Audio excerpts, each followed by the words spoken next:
Hey everyone, Dan here, and welcome to CarPodChats, the podcast where the parking lot is our office, the showroom is our stage, and the real talk doesn't happen in meetings. It happens right here. Today's episode is the art of the turn from internet lead to showroom buyer. Now, I know what you're thinking. Turns, that's BDC stuff. Or maybe you're thinking, that's what happens when I grab a TO. But the truth is, if you're in sales, management, or BDC, you're part of the turn every single day. And here's the kicker. How you handle the turn can make or break the sale. Do it right, and you just moved the deal one giant step closer to the write-up. Do it wrong, you just added friction, confusion, and maybe even a walk. Today, we're breaking it down. What the turn is and what it isn't, why most dealerships fumble it, and how to become the kind of pro who owns the moment and drives the deal forward. Let's call it what it is. Most dealerships handle internet leads like junk mail. They get the lead,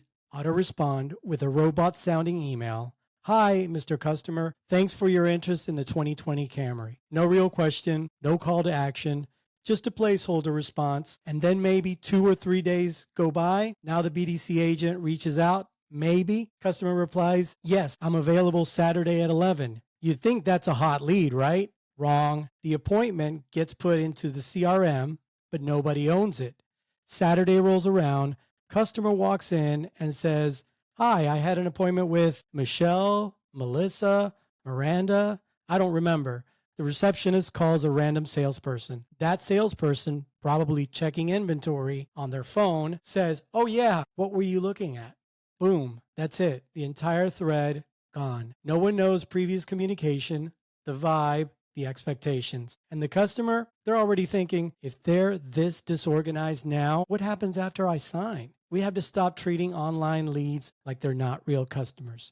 Because in many cases, they're the most serious. They've already researched, compared, maybe even applied for financing. So let's set the foundation. If a turn starts with confusion, it ends with rejection. Let's talk about what the turn really is. The turn is when the BDC sets the appointment and turns it over to the floor. Or it's when a green P taps out and grabs a closer, which we already discussed before, right? In previous episodes. That's outdated thinking. In reality, the turn is a transfer of momentum. Think of it like this. The customer has been building trust with someone, even if it's just over a few emails or texts. That person is their connection. So the second that someone new enters a chat, you're either reinforcing the trust or breaking it. Here's the new definition.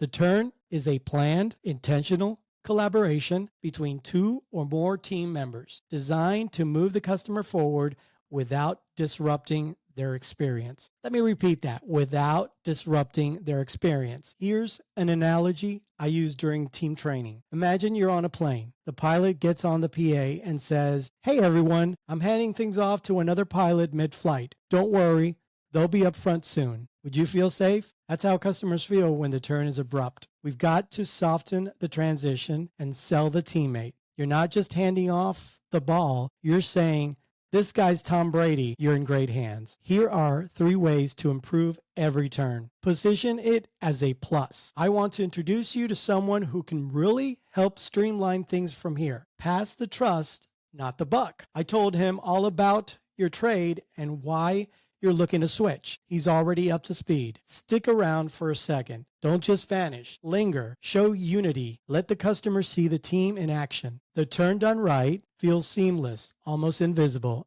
And when it's invisible, that's when it works. You want to be elite at the turn? You need tools. Not just techniques, tools.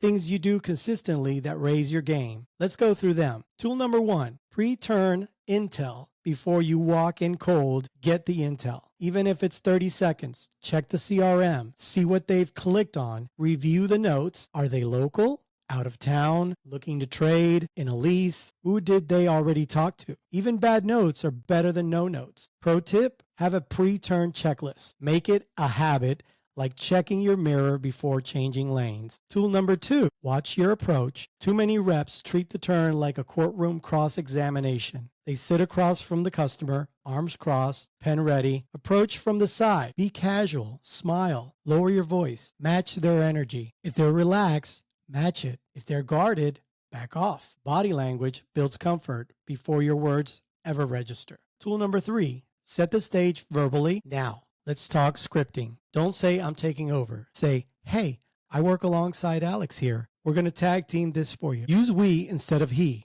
Use us instead of them. It immediately pulls customer in. Tool number 4, ownership language, one of the most powerful phrases in a turn. Here's what I understand so far. This phrase shows empathy. It also signals you've paid attention. Follow it with, so you're trading the Jeep, looking to stay under $550, and you'd really prefer something with Apple CarPlay. Is that right? Suddenly the customer goes, yes, that's exactly right. This guy gets it. You just anchored the trust. Let's be honest. Most deals are won or lost in the first 5 minutes. And the turn, that's where those 5 minutes begin. Let me share a quick story. We had a lead that went cold. They'd emailed back and forth with our BDC, but then went dark. One Saturday, they walked in unannounced and asked for Maria. Maria was off. It's her day off. The receptionist grabs me and says, Dan, we're talking to Maria about a Grand Cherokee. I introduced myself. I know you were chatting with Maria. I work right alongside her. She actually filled me in yesterday just in case you stopped by. Now that wasn't entirely true. I read the lead on the fly, but I wanted to make the customer feel seen, expected, respected. Good. We didn't want to start over. Exactly. And because I anchored trust, the close was smooth. They didn't flinch on the price. They didn't get combative because they felt taken care of, even in Maria's absence. That's the magic of a great turn. So, what did we learn today? The turn isn't just a handoff. It's a chance to deepen trust and drive the sale forward. Great turns feel seamless. It's not about who gets credit. It's about who keeps the customer comfortable. Preparation plus positioning equals profit. The more you plan, the smoother it lands. Come on, guys. I want to hear your best and worst turn stories. Again, hit me up at CarPodChats on Instagram or email carpodchats@gmail.com. Let's keep learning from each other. And don't forget, if this show is helping you close more deals, tell a teammate. We grow together. Until next time, keep it tight, keep it sharp, and always move the metal.